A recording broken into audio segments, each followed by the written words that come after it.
Yeah.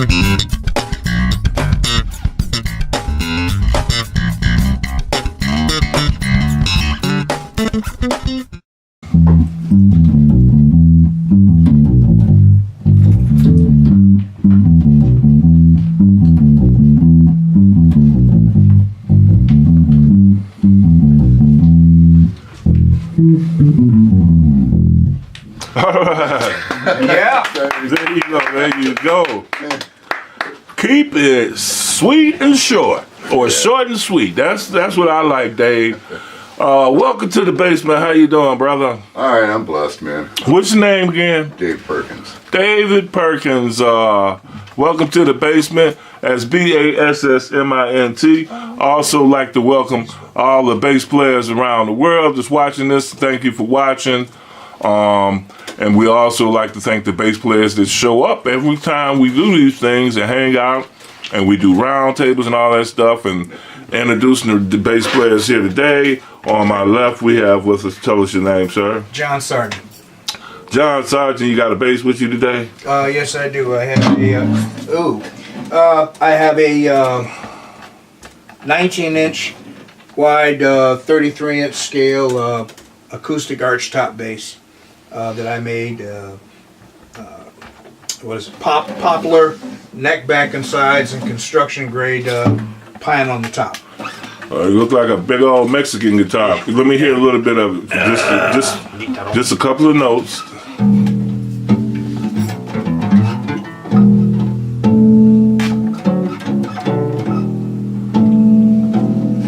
I would have expected more of doop doop doop. I like a Motown.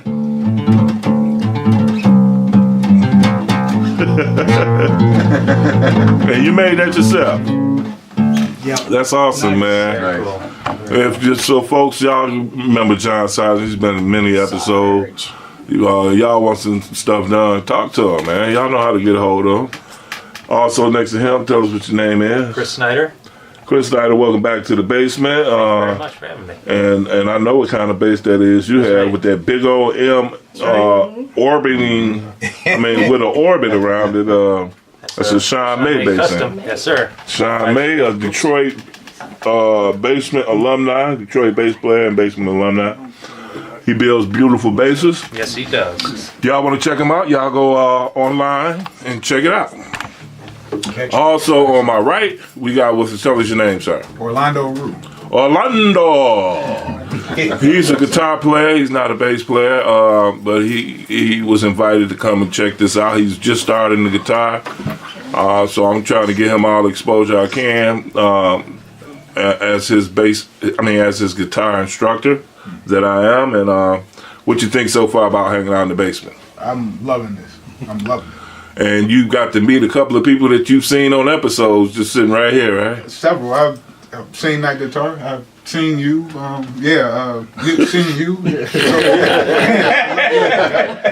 And now you in the episode, brother. Yeah, We've seen you. Yeah. Welcome to the basement. He been playing a guitar for about a couple of months, so we're gonna bring you back here and have this place be your recital, brother.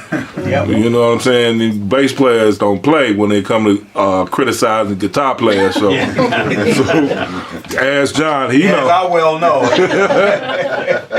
Next to him, tell us your name. Buckaroo Holmes. Buckaroo Holmes. He got an acoustic bass as well. Now, why did I call it acoustic? Is it an acoustic or is it acoustic? Cool. It depends on how people say it. Acoustic. Yeah. Difference between strimps and shrimps. Scrimps. Also next to him is another bass player. Tell us your name. Cynthia Willis. Cynthia Willis. Would you hold this for me? Sure. She didn't bring her bass with her today. So we making her hold Buckaroo's other bass, just because I wanted y'all to see this bass anyway. Because isn't that crazy? That's cool. And then he got some other shenanigans on at the bottom there. he want to make sure if anybody grab his bass that they ain't gonna do no thumping on it, because That's right. it just ain't no room for it. What is those things on there? Paint things? See in the dark paint. See in the dark paint. Glow in the Oh, dark paint. glow in the dark paint. And there's rings under it. Oh, okay. Oh, I mean, there's, stress rings are under it. So those are bottles of glow in the dark paint. Not bottles, no, that's metal. Those are knobs. Those are knobs. Oh, okay. I thought that those were little bottles of glow in the dark Screw paint. off. They Functional? screw off. Yeah, they screw off. So what do you do when you playing? You turn the lights off and squirt glow in the dark on everybody? Swing the bass around and Right. Hey, everybody. hit everybody with glow in the dark. That way you can see them. Well, it must be under the second part. I forgot. More than What is 20 it? people out there in the There's a ring under it. Oh, wow. Under them. That's cool, man. Yeah. It's a ring you can spin around on. It's a stress ring. Oh. When you get stressed out from the band. Oh, As a drummer. Yeah, it screws on. all right. So sorry about that, Dave. And I'm big-eyed, by the way. Sorry about that. This long introduction, man. But we be having some really cool people to come through the basement, and I appreciate every last one of them to come through that. In case I don't say it, but I think I do. I think I tell everybody I appreciate them coming. I appreciate you coming again and let me get this interview because, folks, this is one of our legendary Detroit bass players. He's been all over the place playing with all kinds of people, and we about to talk about that right now. But first thing I want to know is, when did you start playing the bass and why? Well, I was 15 years old. It was out in Napoleon, Michigan, in a little garage, and there was high school buddies. And I played drums. I tried to.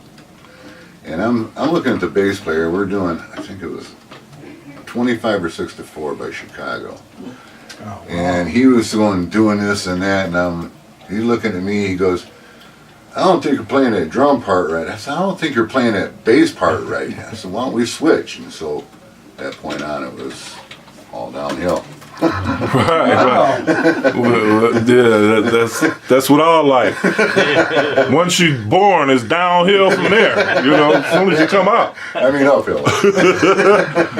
That is kind of similar to the last one we just did. They switched instruments in the start. So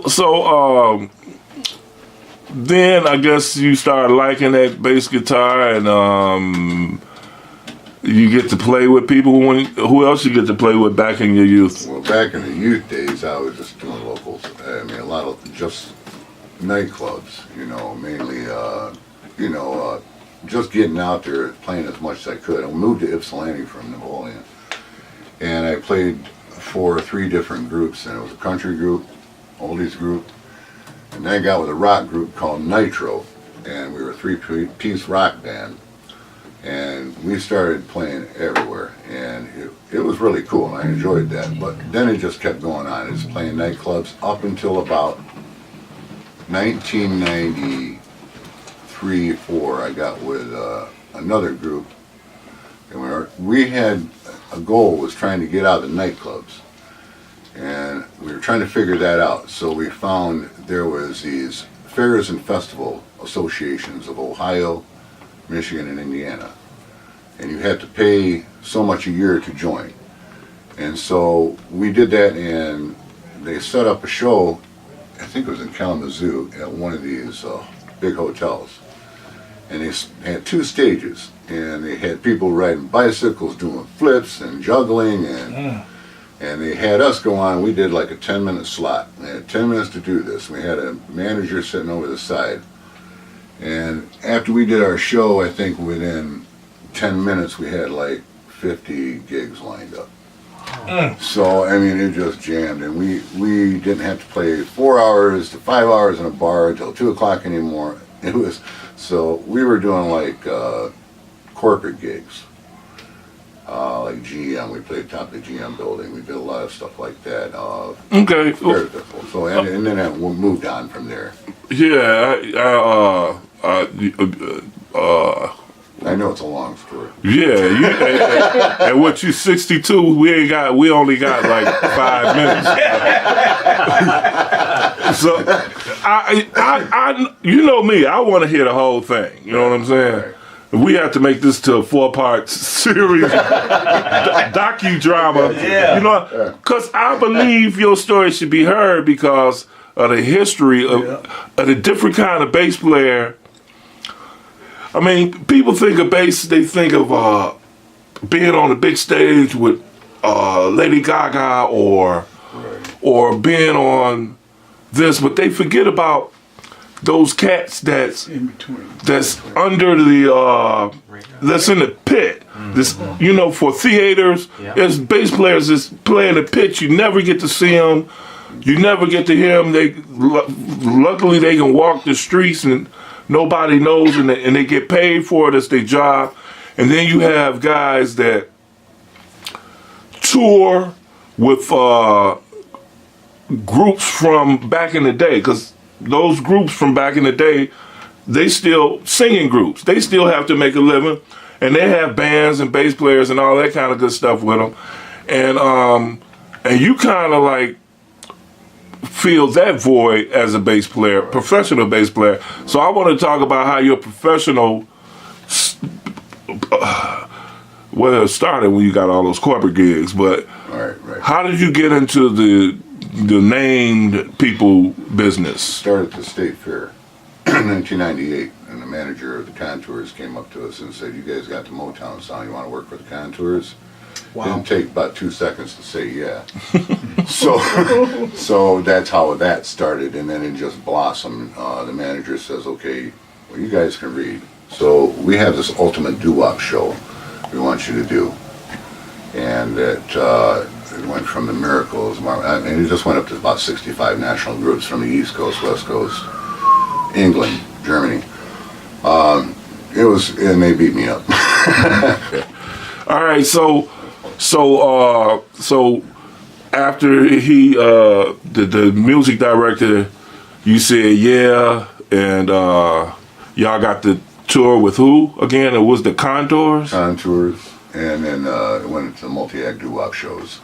What is a multi-act doo-wop show? I don't know what that is. A multi-act doo-wop show is basically they try to get doo-wop acts, and it's not all doo-wop. You know, like Gene Chandler, Kathy Young, the Dubs, the Chimes, the Times, Lenny Coco, got a lot of these guys. Leslie Gore. Yeah, the list goes on and on, right? Yeah, it just goes on and on. And as the band, Stevie Wonder. who? Stevie. Stevie Wonder is an old doo-wop band. No, but we opened for him. Oh, okay. All right. Well, look. What I'm trying to get at is that did you guys have to play behind all of the bands, all of the doo-wop groups? Yes. I hope they paid y'all 4 times if y'all did 4 different acts. No. Poor band. That's what I. No. That's what a house band does. They have to play that whole show, and they behind multiple acts, and they only get paid 1 time. I say stop the clock, start the clock up again, and time for another check. You know what I mean? Yeah. Every act you should get a check, but that's just my opinion. Now, so how long did you play with after the multi doo-wop thingy? Did you get situated with a particular group or anything like that? No, I just stayed basically with Contours. Is that what you're asking? Or? Yeah. Yeah, I just stayed with them from 1998 till 2009 when I became disabled. In 2009, you became disabled. Yes, sir. Now, when you play with the Contours, that brings to mind some of the people that I used to play with. That kind of like when I first met you, we met about a year ago, and we just like played with some of the same people. I was like, wow. And then speaking of disabilities, I got a bad back too. I was like, wow, man, is it playing with this guy breaks our backs? You know what I'm saying? Yeah. But so let's talk about this after the contours, you just stopped playing altogether? Yes, I did. We did 3 states in a row at the end. It was November 2009, and I had some back pain. And everybody gets a little back pain, I think, you know. I try not to pay attention to it, but when I got on my car after that 3 days, I went right down to the ground, had no feeling in my legs. And then all of a sudden, about a couple seconds later, I had shock pains coming through my body and burning pains. I'm like, what? So I did go to the ER. They did an MRI and found I had degenerative disc disease from head to tail, and stenosis, which is kind of like crimping off on my spinal cord down here, which is causing a lot of other issues. L4, 5, but and 6, those I guys. get all these cramps and bubbling. It's called bubbling. It feels like bugs going through my legs and stuff. But I don't know if playing bass totally contributed to that, or lack of exercise thereof that I didn't do, or proper nutrition. As being a bass player for 49 years, I think I could have done things a little different. But I think, you know, that if I would have kept up with working out more often, I think it would have reduced injury. Yeah, I think it's, you know, just the back pain monster just picks certain people and say, you get back pain and you get back pain, and you, no matter whatever your career is, you know, Yeah. because he got me too. Yeah. So, Yeah. who? Me too. You got the back pain? Ooh, I'm a construction worker. See, Crazy stuff I used to I was in do. the medical field too as well. So I was working part-time in the medical field while I Band was in playing, Oakland. going on the road and doing all this stuff. So I had to subcontract with the hospitals and work it out where I could go on the road. Now, It was quite, yeah, and by you traveling around the world, going to Europe and all this kind of stuff, as a bass player, your job lets you do that, man. yes it did. That is amazing to have. I mean, today's professional musicians have to supplement their income with a real job. And luckily, some of us get to, our jobs are friendly enough to do that. Some of us, Right. Well, I think my classification as a bass player was a pickup musician. I don't know if you've ever heard that classification Right. before, but pickup musician is basically like that. Like, I'm trying to remember who was a big, heavy drummer years ago. He had his own drum shop. I can't think of his name, but he was a pickup musician as well. And he would do the same thing that we did. You know, would work for various groups. You know, the same band, but we would just be playing for a lot of different artists. But then the Do Wop show, and you'd be on stage for 12 hours. I mean, you get there at 2:30 in the afternoon, you have to go through all the rehearsals. According to the music director, you want to make sure everything was done right. Then you get your break, you know, eat something, get your clothes on, go back on and do the whole show all over again. So when you're doing like 4 of those in a row, you're going down quick. You're talking about a 14 or 16-hour day? Yeah. That's brutal. now, I consider myself a freelance bass player. Is there a difference between a freelance and the pickup artist? I think the freelance would be more like you can pick and choose who you want to go with different groups because you're at that level. You know, I think I don't know if it's a level or if it's who you're comfortable with. If you're with one band, like you don't want to really split away from that band to join another band if they wanted you to work for them. I've had that happen with the Capris, as a matter of fact, in the East Coast. But I said, no, I want to stay with this band because I just didn't want to work for just the Capris. I wanted to do the Do Wop shows. So, Were you under management, though, at that point? no. I was point man on a few shows, Okay. if you know what that means. No. What does point man mean? Music director split the band up. He was doing a show at the Opera House for a Do Wop show, and he wanted me to be the head guy to run things down at a Do Wop show that we had in the Catskills. So I would take part of the band and drive them out, and they had like another drummer out there to set in, and we'd piece it together and do the show. Right, I'd right. be the point man, so I would pay everybody. I would take the money and pay everybody and make sure everything was actually run right, you know. Okay. The rehearsals, too? Yes. Sound check, the whole thing. Yeah. This is like the music director, but not the music director. Right. Okay, so we keep bringing up this word, music director. Who was the music director? At that show, At the one that made you point man? I was. Yeah. Who was the music director that made you point man? Glenn Robbie. Glenn Robbie. Now that's what me and him have in common. I used to play with the Glenn Robbie Orchestra, and we toured and did gigs for what's called a group called the Motown Experience, or the Motown All Stars, which included members of the Miracles, David Finley. Was it David Finley? It was David Finley. Yeah, David Finley on the Hollywood Walk of Fame, one of the... Mark Scott was the singer, wasn't he?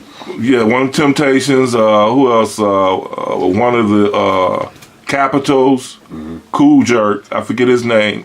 I shouldn't say I forget his name. I wasn't there then. I will edit this. You know what I'm saying? Respectfully edit. But yeah, so I started touring with Glenn Robbie, courtesy of another Detroit bass player, Marty Hazar. Yeah. Huzar? Is it Hazar or Huzar? There. I'm just messing up all kinds of stuff. And he called me and said, "Hey man, you want these gigs that I can do?" And they're reading gigs. So I took the paper. They sent me they emailed me the charts. And I said, "This is easy. Yeah, I do the gig. How much is paid? Yeah, first stop is Ohio." And then I got to play with the Shades of Blue. You got to play with the Shades of Blue? Oh yeah, all the time. I got to play with Maurice Williams and the Zodiacs. Worked for them. And then it was some other people that I can't remember all of these legends. And then we got the tour, and then I get to play with the Reflections. We did Reflections, and I can't even remember half of these Do Wop groups. But these guys in their 70s now, and they still kicking. And we was talking about working for Glenn Robbie. He's a keyboard player. He's the music director. And I just wanted to share that moment with you on screen that we worked with the same music director and did some of the same tours. And that's me and your connection. And again, our other connection is a bad back. You know what I mean? So, I don't know if Glenn might have something to do with that. How come we both got bad backs and we work with Glenn? I don't know. I had to ask Marty about that, see if he got a bad back too. But yeah, that's awesome that we get to share those kind of stories and everything. Now, did you ever do any recordings as well? We did a recording. I'm trying to remember. It was at this fella's house. It was just at this guy's basement, and it was an album for the Contours, and they were supposed to do something with it. He asked me, we got some recording to do, and I says, "Oh, okay." You know, I said, "Is there any incentive at all besides a cheeseburger?" And so he, his veins start popping out of his neck and started yelling at me, and that's about, this guy just always wanted to yell. He said, "Well, there's money involved." I said, "Well, I don't want to get, complain about it, but we should get paid for, doing an album." So it came down to that the band got, I think it was $400 each for doing this album. So that was fair, and it was either that or get 12% off each album, and I didn't think that was going to happen. I didn't think we were going to sell any more albums. So I took with the 400, but I just did one album with them. Yeah. Well, that's good. What kind of basses that you got? Because when you played, it sounded so good. I was like, It's a 1971 Fender Had a Jazz. punch. a 1971 Fender. How long have you had it? Since I was 15 years old. Wow. 71. I left myself open for. I like to be cracked on too. You know what I'm saying? So wow. So that's an original 1971. Yeah, 30 some years later. I changed the pups out. I got the MGJ series, but I still have the original pups for it. So If those don't know what pups mean, that means it's a short nickname for pickups. Now I see one pickup, The other one is hidden behind what we call the ashtray. But since I quit smoking, I put it back. Now, some people, these young people that have never seen the ashtray might be watching this like, well, how does he change his strings? Guess what he got to do, folks? And take it off with a screwdriver. You got to take it off, and then if you like how it looks, you put it back on. Mine's was stolen. How much other work have you, like fret replacements? How many have you had on I there? have never replaced the frets on. Really? Wow. Yes. Original frets. Yes. Wow. I've only had them smoothed out. Because the guy that did, actually, I had this redone. I think it was back in '82. Had a guy look at it and they make sure everything was set up. He says, "I can't believe those frets." He says, "It was amazing." He says, "He's a little bit down, but you're not doing nothing to him." I says, "Well, I don't know. It must be Fender, Or you just a gentle, gentle player." yeah, gentle bassist, because I don't see any on your pick guard. I lost my calluses too. So. On your pick guard, if that's a 71 on your pick guard, you should see all kinds of scratches and Yeah. abuse. You should see all kinds of abuse right there, and that's an awesome. Clean. Pretty clean. Yeah, that's just awesome, man. Something like chew You want to sell it? No, That's cool. I'm gonna get buried with this baby. But you said you said you lost your calluses. Yeah, I lost my calluses. Oh, Yeah, you gotta sell it. no. You know what's funny? It's so funny that you hear so many bass players tell their wife, "Bury this with me." You know what I mean? I guess it's better than asking your wife to bury her with you, but but a lot of people say that. I think about that myself sometimes. I'd rather be cremated and like, do I want to burn my bass and have that in my ashes with me? You know, I don't know. I might give my away somewhere because I plan on keeping my Fenders. You know, this has been the first time I've been able to keep basses without taking them to the pawn shop. You know what I mean? This is gonna be antique, I think, in another 10 years. I'm not sure, It's but antique I'm now. gonna hand it down though. Yeah, you can probably sell that for it's what it was worth then. Today's, you know what I'm saying?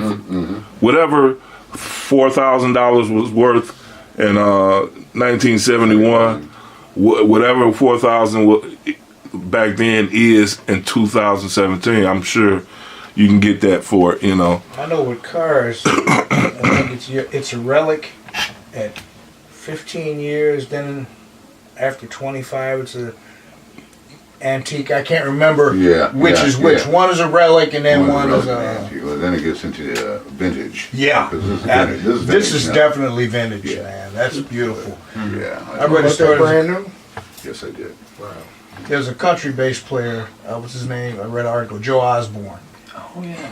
He used to do gigs in studios, and it starts off. He's got this old Chevy van, and his bass is flopping around on the back seat. Didn't have no case for it. He used flat wound strings, and the strings had notches under the bottom. He had never changed the strings. And what's that one Anne Murray tune? Spread Your Tiny Wings and Fly Away. He was the bassist on that. And they named some other tunes that he had played bass for. But he had a bass that he said it looked like the devil, but he didn't want to change it. It sounded wonderful. Yeah, the That reminds me of wood that. ages after a while. It just gets its tone. You know, it's changed its tone. Now, how many basses do you have currently? I have 5. I think 4 or 5. I had about 15. I sold them over the years, but I didn't like them all. Is your go-to instrument? Yeah, well, this was my go-to local. I had a Steinberger. It was my fly instrument. Okay, now when you say retired, do you still play No, Michael Jordan? You know what I'm saying? no, You don't play with anybody. no. If you get your health in order, would you like to play with somebody again? Would you like to play again? I don't know if I could. I really don't know if I could at this point in time because the pain level I have. I don't want it. I didn't want to put anybody on the spot, you know, as far as standing on stage or, you know, having moments, because, I mean, I'll have a moment where I could go to the ground. I mean, it's just not good. I'm doing good lately because I just went through like 10 series of physical therapy. So I'm doing good right now. So I have to do... Do you stand all the time when you play? No, not, well, I did. I Okay. used to, yes. You know, until I started having the pain, and there was a couple shows where I was sitting back on my Mark amp. So, yeah. I wonder if that's why people don't call me. Because they know I got a bad back and they, like, That could be. they don't want to take the chance of me canceling at the last second, which I've never ever missed a day of a gig in my life. I've never missed a gig in my life. Now, when I had a regular job, I've called in sick, but I've never called in sick on the bass. I would crawl to the gig and play laying down if I had to, but who wants that? Who wants to see their bass player crawl to the stage And if the and music's have to play? popping and you just sit down. It's like, and have play. you ever played Motor City Casino? I mean, you know, the old days, you know, you had to carry your stuff from the parking lot down the elevator, Right. down the floors, and up across this little stage that's behind the bar. I don't know, they got a bigger stage now, but we used to play at that little bell bar stage, I called it, you know, that they had. I don't know if they still have it there or not. It's like a, Little half moon, half Yeah, circle type yeah. thing. played there with Contours and Frankie Ford. Too, so, but, it's things like that, you know, I think about now. There's no way I could carry equipment through there. Well, they've made lighter bass rigs since then that sound almost as good. I don't believe they sound as good as the back breaking amps, because I used to carry 18 inches, two 18-inch woofers with me. That's why I had they had horns in them, but I can care less about treble. I mean, you know, I wanted that bass. Punch. And double SROs. Remember the SRO speaker cabinets? And JBLs backwards in them. Yeah. Like the big black. And they had an amp pit. That's That's right. You got it. Refrigerator. Yeah, the fridge. Yeah, I was gonna say 315 custom amp. And it had the tubes too, Yeah, probably. yeah. Yeah, which they sounded awesome. I'm telling you, man. Yeah, but those days are over with. Now we got these little. If you see that little amp on your left hand side back there, that's supposed to be a kicker right there. It's a little bitty thing. That just ain't bass to me. No, it man. isn't. You know what I mean? I guess technology is catching up with us. One day we have subwoofers in our cell phones, you know, where you can You ever just. play DT? You wouldn't play through that little thing out there. You know, I mean, I wouldn't anyway. I'd have to have something that thumps me, man. I got to feel it. Because the sound guys knew that. They knew when they had my sound right, you know, because I start, all of a sudden, when I start moving around, he goes, okay, I got it right, you know. Yeah. Bass is a feel. I just never told him. You know, it's just one of those things where I have to feel it, you know. Yeah, that's why I love the bass. Especially when you got a gig with all of the a stage gig with big system speakers and everything, Yeah. and then you hear that bass from the front of the house. Even though you're on the stage, you hear that bass coming through the subwoofers in the front of the house. Ain't nothing like it, man. Guitar player, don't switch the bass, brother. I'm just saying. But there's a different feel going from Pookie Hudson to like Sonny Geraci and the Outsiders. Okay. Yeah, Yeah. I never heard of one of those. Pookie Hudson? Yeah. Good night, sweetheart. Oh, you doing the bass. Good night, sweetheart. Oh yeah. Yeah, he passed away, but I had the privilege to play for him. But I mean, it's just the idea of going from real soul, that kind of music to rock music, you know, you gotta have a different sound for each group, it seems to me, you know. So, I mean, it was, my old school way was just basically attack. You know, the way I attacked the strings, the way I had the amp set, you know, I had different things I would do, you know, but it was fun. It was a blast. Okay, all right, man. Well, I ain't want to keep you, but All right. but just based on your memory, go through all of the Do Wop groups that you I should have brought a list. just name them off, and then if I say I ain't never heard of, give me they signature song. The Platters, the Coasters, the Drifters. I mean, Bill Pinkney. The other guy was with the Drifters. I can't think of his name. Sonny Turner, Sonny Geraci, Kathy Young, the Dubs, the Chimes, the Times. I can't think of Kathy. What was that? Kathy. Some of these groups I don't even know, man. Like, I was born in '55, and these guys were like out in 1952. Right. I don't know how. That's what's awesome about those gigs. I love those gigs. The highlighters, like Lou Christie,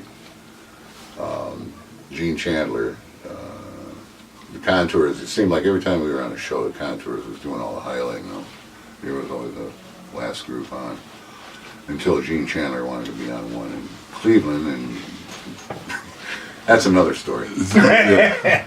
He got in a fight backstage when the promoter says, "You got a standing ovation. You got to come back out." "Oh no, man! You don't want me to be highlighter on this show." "Yeah, man."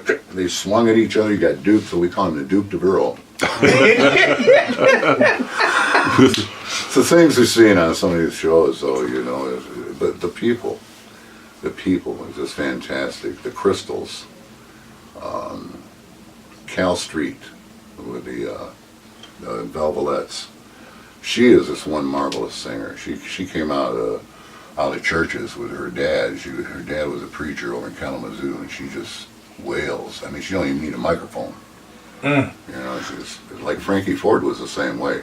Believe it or not, he was from New Orleans, piano player. He had that natural boogie woogie. He did Sea Cruise. If you remember, won't you let me take you on a sea cruise? Who else? But, who else? He just sent me the alphabets. I know. That's why I was thinking about the alphabet, Yeah, that's why. I mean, I just appreciate it that you did all of these gigs, man. Mel Carter. Who? Mel Carter. Yeah. Hold me, never let me go until you hold me. Yeah. You into history. You knee deep in the history of early rock and I roll. loved it. It was beautiful. If you ever watched the Do Wop shows that were out in Pittsburgh years ago, I wasn't that guy. But those are all the groups that we basically worked for. Yeah. I watched a special like that one time. It was a pledge Yeah, or something. it's always on And public they had TV, all there, and yeah. Gene Chandler's thing, they started the music, and everybody's looking for him, and he's coming through the audience, top hat, tails. I mean, I was up dancing. That's why I got a bad back. Yeah. I mean, It took him so long to Channel get 56. Yeah. What was funny though? He's like, if you ever watch any of those specials, I wasn't that guy. I wasn't that guy. Yeah, I did that to somebody once. I was like, well, have you ever heard of Lady Gaga? Yeah. Have you ever heard of Beyonce? Yeah. Well, I didn't play with them. I said, but I played with the people that played with them. You know what I'm saying? Yeah. So Yeah. that's what that kind of reminded me of. Yeah. But I'm cutting that out of this interview, That's all man. right, man. So man, I ain't want to keep you, but I did want to know if anybody had any questions for this fine bass player who done played with a whole bunch of legends. Yeah. I knew you was gonna have a question. I get the perception that in all these different groups, you had a basic sound that was indicative of that kind of music. What was your basic setup that you used? Besides this amp, Right. this guitar, I guess what amp and all that. Most of the time when we were doing shows on the road or like DT or those kind of things, they had backline for us. So Okay. whatever amp they had there, I would use. That's wonderful, because I can't imagine you carrying that stuff up the stairs. Yeah, I'm not going to be carrying an amp everywhere I go. Yeah, Like you- a personal choice at home, that stuff that you like. Mark. Okay. Yeah, I got a Mark bass amp set up. So that's what I use lately because as I got older, my back got. So I mean, I needed something lighter, and I heard about the monobilium speakers, so let's check that out. So I mean, they're a lot lighter, some nice setup. So I don't know why I pictured, because what was it? Jameson had what was that single 15 ampere tube amp? That he had all the middle and all the treble turned off. Bass cranked all the way up, flat wound strings, action is high. But yeah. I mean, I never had the treble up on this hardly when I was doing a lot of it. Didn't need it. No, you don't need that. Yeah. Anybody else have any questions for this fine bass player? I have one. When you were touring, gigging, how much practice time did you put in? At home, a lot. Because I mean, not being an avid reader where I could read on the spot, I had to do a lot of rehearsing, 8 hours a day. Wow. Okay. Like if a show was coming up, I'd be really adamant about it, yes. Didn't you say you was a doctor? No, I was an EEG, low potential technician for okay. several area hospitals, St. Joe, Garden City, and Novi Providence Park. So they must didn't need you much. If you put in 8 hours a day. Had to make money, couldn't do it. I don't want to say that. Yeah. No, this is I what mean, a passion bass player is, is a passion, more than it is money. Yeah. And I've always, don't stop the passion. Don't stop it. It's I mean, I do it till I fell. And I did. So I mean, And you still do, by the way. yeah. I mean, let's not kid each other. You just got a new bass not too long ago, right? Yeah. So you still bassing, brother. Whether it's at home for home personal use or whatever, you still can't let it go, or it won't let you go. I don't know. Right. It's different for all of us, but mine won't let me go. I can go hide I can go drive 6 miles, go hide in a dark canyon, and there's going to be a bass right there. I already know it. You know what I'm saying? I can't get away from it, so I embrace it. So, anybody else have any questions? Okay, the guys that you played with, were you with them most of the time, the same personnel? Find a bass player you like, guitar player, keyboardist, or were you working with different people a lot? It varied. It depended on the group. Some groups would bring their own bass player, some groups would bring their own drummer and guitar player, everybody but, our band, which I loved. To be honest with you, it was really cool to be able to play like the Skyliners. It was just me and the Skyliners band. And it just depended on the show, what they wanted, But most of the time, yes, we just played with the band, our band itself, But sometimes if the drummer had something else to do, then music director could get somebody to replace him. Is that what you mean? Yeah. I'm just thinking because I was out here in Nix. I was with one group for like 4 years, and like after the second year, we were just whatever tune we learned. Once we went through it a couple times, we owned it, and it was just it's just a lot of fun when you're playing with 2 or 3 other people and it clicks. And then we had our drummer go to the army, and he ended up picking up this other drummer who had great chops, had no feel. It was like playing with a wet noodle. All I could do is grit my teeth and deal with it. But Yeah, but that's everybody. You ever watch Unsung? Yeah, I watched those a few times. It's the same story every band. Somebody gonna do something to break up the goodness. Every episode, somebody in the band gonna mess it up. Just look, I told you I did that to my band when I moved to Dallas. It's always gonna be somebody that's gonna mess up the band, man. But look, man, we didn't want to keep you. We just wanted to hear your story, and in case I left something out, man, is there anything that you would like to say in closing? Anything?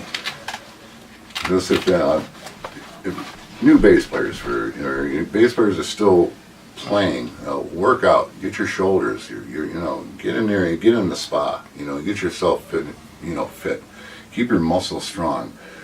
That's the only thing I really can really boast the most, because I know rehearsing and all that really should be just breathing, you should just do it all the time, but same as exercise. It's got to be in there, and you know, a good diet too. If you sticking with cheese and nuts like I did on the road all the time, I ended up in the hospital with diverticulosis, you know, that kind of thing. But it just happened to me because that's the way I lived, you know, for almost 10 years, you know. So, but yeah, just work out, keep yourself physically fit, you know. And core exercise are real important because you're lifting this all the time. And if you think about it, what you're lifting, you know, think about what muscles you're using to lift that with. That's what you should be working out the most. That's about it. Okay, now strap, you recommend thin straps or wide straps for a bass player? I recommend a wide strap. And what does that wide strap do for you? It disperses the weight of it, yeah, definitely. I like a padded one too, but not anymore. I can't even put like 5 pounds on my shoulder. So, So you play strapless now, huh? yeah. I know that sounds funny, didn't it, Cynthia? Yeah. If the doctor performs any miracle on me, I will be playing again. But That some people will get it, but I got it. oh, that was hilarious to me, man. Look, man, I want to keep you, but I appreciate you coming out. We finally did this. You know, I've been trying to do this with you ever since I heard about you. I love history. I love legendary stuff. I'm a big fan of the unsung, and you are one of them, and I just want to let you know that. Now, you still might be into stuff musically and I don't know, give out information and all of that. So how could I get a hold of you? You got like social media? You got a Facebook page or a Twitter? Page, yeah. Okay, what is it? I don't know. I don't know. It's just look up David Perkins. You know, you can search me. Yeah, David Perkins on Facebook. Facebook, yeah. Yeah. I'm on a couple things on YouTube. We did a show at Freedom Hill. I'm out there with Randy and the Rainbows. That was another one. Yeah, he never mentioned that to the whole. See, Exactly. that's the back page. You can fill up the front. Now you turn When he leaves here and starts driving home, they're gonna roll off the tongue. my tongue, man. Yeah. You want to see a few pictures? Well, I don't want to see him now. I want to see the Iceman here, you know, with Dave there, you know. Yeah, well, I can't see that, but Jerry Butler. Jerry Butler. The Iceman. Go guitar. you I can't play.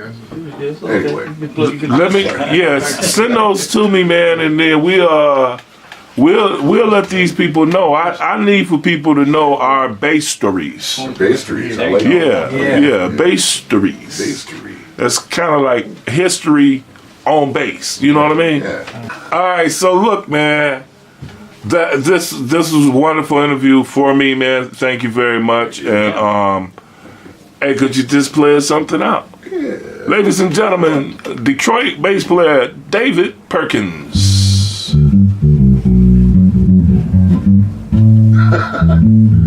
That's been all yours.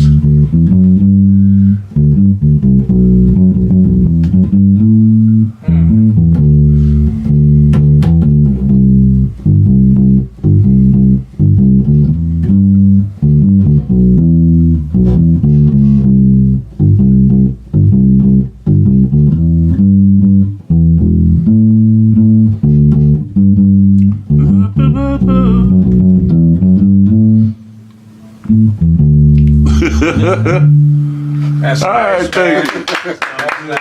There you go. Very clean. Sound like that Pocket Man right there.